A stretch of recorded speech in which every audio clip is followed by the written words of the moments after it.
শপথ গ্ৰহণ কৰিলে ৰাজ্যৰ 4 নতুন মন্ত্ৰীয়ে নতুন মন্ত্ৰী হিচাপে শপথ গ্ৰহণ কৰিলে প্ৰশান্ত ফুকন কৃষ্ণেন্দু পাল কৌশিক ৰায় আৰু ৰূপেশ গোৱালাই পিছে 4 গৰাকী নতুন মন্ত্ৰীয়ে কি দপ্তৰ পাব এই সন্দৰ্ভতো আহিছে নতুন খবৰ 9 ডিসেম্বৰত প্ৰদান কৰা হ'ব নতুন মন্ত্ৰীৰ দপ্তৰ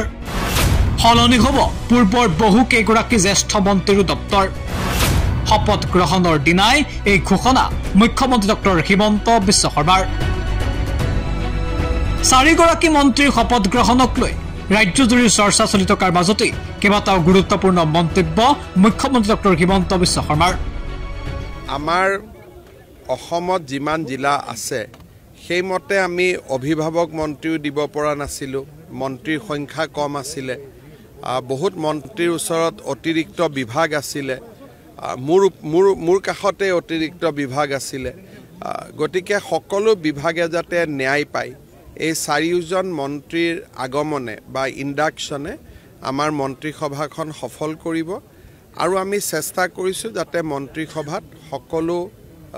ক্ষেত্ৰ সকলো ভাষাভাষী ৰাইজক আমি যাতে স্থান দিব পাৰো ডক্টৰ মই ভাবিছো যে ডক্টৰ কালি পৰহি দিনাখন আমি দিম ডেফিনেটলি খালখলনিটো হ'বই কাৰণ 4জন নতুন মানুহ আহিলে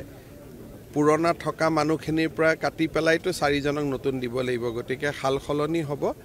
আজিও নকৰো কালিও নকৰো পৰহি দিনাখন কৰিম আমাৰ অসমত যিমান জিলা আছে সেইমতে আমি অভিভাৱক মন্ত্ৰীও দিব পৰা নাছিলো মন্ত্ৰীৰ সংখ্যা কম আছিলে বহুত মন্ত্ৰীৰ ওচৰত অতিৰিক্ত বিভাগ আছিলে মোৰ কাষতে অতিৰিক্ত বিভাগ আছিলে গতিকে সকলো বিভাগে যাতে ন্যায় পায়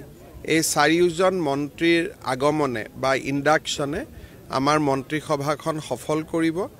আৰু আমি চেষ্টা কৰিছো যাতে মন্ত্ৰীসভাত সকলো ক্ষেত্ৰ সকলো ভাষাভাষী ৰাইজক আমি যাতে স্থান দিব পাৰো ডক্টৰ মই ভাবিছো যে ডক্টৰ কালি পৰহি দিনাখন আমি দিম ডেফিনেটলি খালখলনিটো হ'বই কাৰণ 4জন নতুন মানুহ আহিলে পুৰণা থকা মানুহখিনিৰ পৰা কাটি পেলাইতো 4জনক নতুন দিব লাগিব গতিকে খালখলনি হ'ব আজিও নকৰো কালিও নকৰো পৰহি দিনাখন কৰিম আমাৰ অসমত যিমান জিলা আছে সেইমতে আমি অভিভাৱক মন্ত্ৰীও দিব পৰা নাছিলো মন্ত্ৰীৰ সংখ্যা কম আছিলে বহুত মন্ত্ৰীৰ ওচৰত অতিৰিক্ত বিভাগ আছিলে মোৰ কাষতে অতিৰিক্ত বিভাগ আছিলে গতিকে সকলো বিভাগে যাতে ন্যায় পায় এই 4জন মন্ত্ৰীৰ আগমনে বা ইন্ডাকশনে আমাৰ মন্ত্ৰীসভাখন সফল কৰিব আৰু আমি চেষ্টা কৰিছো যাতে মন্ত্ৰীসভাত সকলো ক্ষেত্ৰ সকলো ভাষাভাষী ৰাইজক আমি যাতে স্থান দিব পাৰো ডক্টৰ মই ভাবিছো যে ডক্টৰ কালি পৰহি দিনাখন আমি দিম ডেফিনেটলি খালখলনিটো হ'বই কাৰণ 4জন নতুন মানুহ আহিলে পুৰণা থকা মানুহখিনিৰ পৰা কাটি পেলাইতো 4জনক নতুন দিব লাগিব গতিকে খালখলনি হ'ব আজিও নকৰো কালিও নকৰো পৰহি দিনাখন কৰিম আমাৰ অসমত যিমান জিলা আছে সেইমতে আমি অভিভাৱক মন্ত্ৰীও দিব পৰা নাছিলো মন্ত্ৰীৰ সংখ্যা কম আছিলে বহুত মন্ত্ৰীৰ ওচৰত অতিৰিক্ত বিভাগ আছিলে মোৰ কাষতে অতিৰিক্ত বিভাগ আছিলে গতিকে সকলো বিভাগে যাতে ন্যায় পায় এই 4জন মন্ত্ৰীৰ আগমনে বা ইন্ডাকশনে আমাৰ মন্ত্ৰীসভাখন সফল কৰিব আৰু আমি চেষ্টা কৰিছো যাতে মন্ত্ৰীসভাত সকলো ক্ষেত্ৰ সকলো ভাষাভাষী ৰাইজক আমি যাতে স্থান দিব পাৰো